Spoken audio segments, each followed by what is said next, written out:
Chers amis, bonjour. Nous sommes le mercredi 27 avril 2022. Il est 9h30. Quelques news de l'Arménie, de l'Artsakh et de la diaspora arménienne. Tout d'abord, l'info.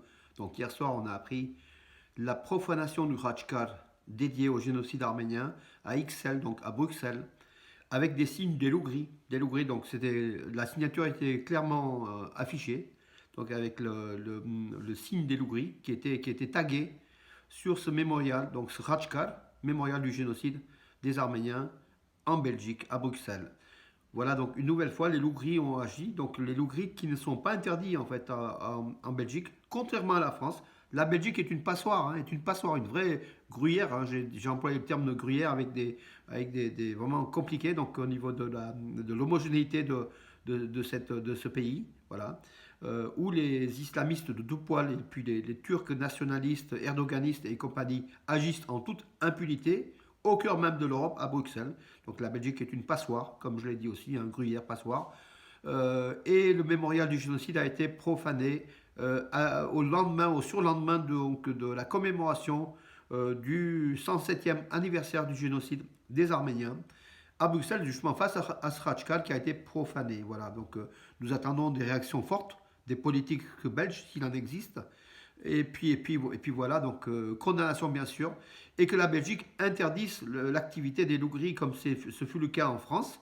Bien sûr, il y a par d'autres officines, la Turquie elle agit par d'autres centres culturels et compagnie, mais en tout cas, l'activité des loups-gris en France est interdite et on attend que l'Allemagne et la Belgique fassent pareil. Donc, parce que ce genre d'attitude négationniste du génocide arménien ou d'autres d'actes violents puissent se reproduire en Belgique, en Allemagne, comme peut-être aussi en France, mais au moins les loups gris sont interdits en France et je pense que le gouvernement français a pris la bonne mesure de cette, comment dirais-je, de cette manipulation d'Erdogan au cœur même de l'Europe, voilà, tout simplement. Justement, Erdogan qui manipule, qui demande même à Biden de réapprendre l'histoire pour savoir que le génocide arménien n'a pas eu lieu, tout simplement, voilà, donc c'est une vision de l'histoire, donc erdoganienne. Erdogan qui a accusé Galo Paylan, qui a déposé Galo Paylan a déposé comment une résolution au Parlement turc de reconnaissance du génocide arménien. Erdogan affirme que le député arménien donc, du Parlement de Turquie de l'organisation pro-kurde, Galo Paylan, c'est de la haute trahison. Bien sûr, faire justice, demander justice, c'est de la haute trahison pour la Turquie, pour Erdogan, pour ce nationalisme intolérant, voilà. Et donc Galo Paylan ferait effectivement pour être en danger suite à ces déclarations, une sorte de fatwa, fatwa erdoganien, contre le député d'origine arménienne Galo Paylan. Voilà, donc c'est quand même assez grave. Oui, hier il y a eu une marche une marche attendez, je vais remettre l'info parce que je suis en train donc, comme je vous l'ai dit, j'ai eu des problèmes sur mes deux PC, donc sans doute des attaques, donc voilà, je ne suis pas sûr, mais enfin, il y a des signes qui font. Donc je suis obligé de travailler un petit peu à minima avec des tablettes et compagnie, voilà.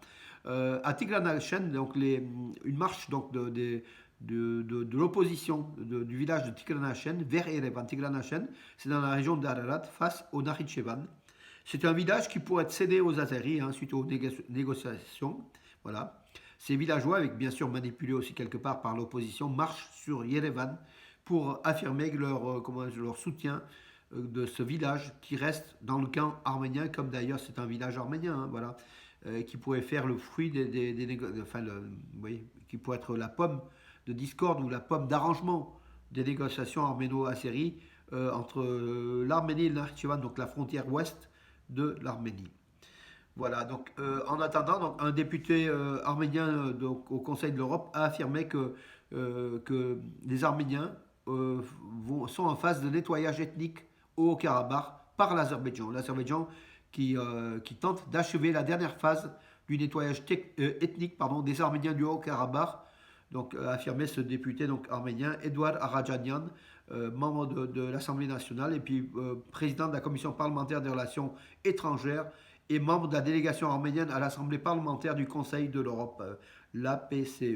Voilà, donc bien sûr, les Arméniens sont en danger d'un second génocide, comme on l'a dit lors des discours du 24 avril, notamment ici à Valence.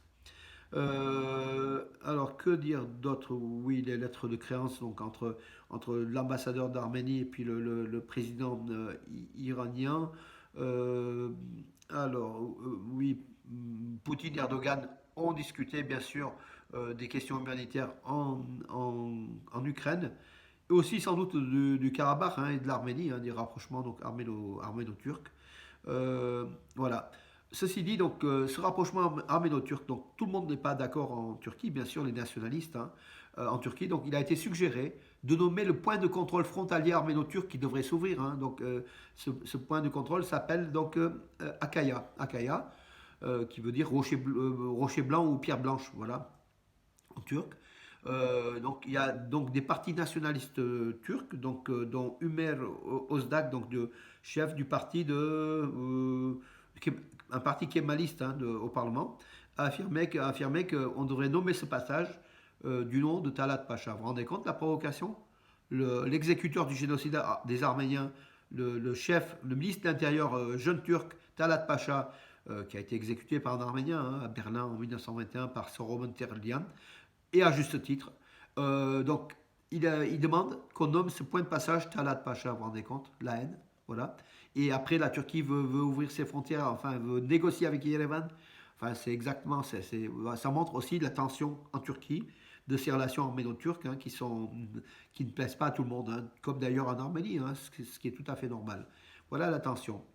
Écoutez, donc l'Arménie, donc le premier match de l'Arménie en groupe 1 de la Ligue des Nations aura lieu contre la République d'Irlande le 4 juin 2022. Il y a Ukraine-Arménie qui se passera en Pologne le 11 juin. Donc le calendrier des 6 rencontres de l'Arménie pour la Ligue des Nations, qualification groupe B de la Ligue des Nations, se déroulera. Donc le tableau a été publié donc hier par la Fédération arménienne de football. Pardon, excusez-moi. Voilà. Écoutez, je regarde si j'en. Oui, je vous ai dit quand même l'essentiel. Hein, donc voilà, l'essentiel. Donc ça, donc la profanation du mémorial du génocide. Ah oui, un fait divers douloureux. Donc deux faits divers douloureux. Une femme à Alaverdi aurait jeté son enfant de 2 ans dans la rivière, donc qui traverse Alaverdi. L'enfant est dans le coma. Voilà, c'était un geste désespéré d'une femme, hein, voilà, qui a été arrêtée, bien sûr. Et puis hier après-midi, donc un triste fait divers aussi à Yerevan. Triste fait divers à Yerevan. Donc du coup, une femme enceinte de 28 ans, originaire de la ville d'Ararat, a été tuée avec son enfant, bien sûr, elle était enceinte, hein, voilà, dans une rue à Yerevan, par une voiture de police qui suivait donc l'escorte qui appartient à l'escorte du Premier ministre Nicole Pachinian. Bien sûr, Nicole Pachinian n'est pour rien dans cet accident mortel qui a coûté dans la vie à cette jeune femme de 28 ans et son enfant. Voilà, mais bon, c'est quand même assez sensible. Hein. C'est une voiture donc, de police de marque Toyota qui a écrasé cette dame et qui est morte donc, lors de son transfert à l'hôpital. Voilà, tout simplement, c'est triste, c'est triste. Voilà mes amis, voilà pour aujourd'hui. Je vous donne rendez-vous à demain. Bonne journée.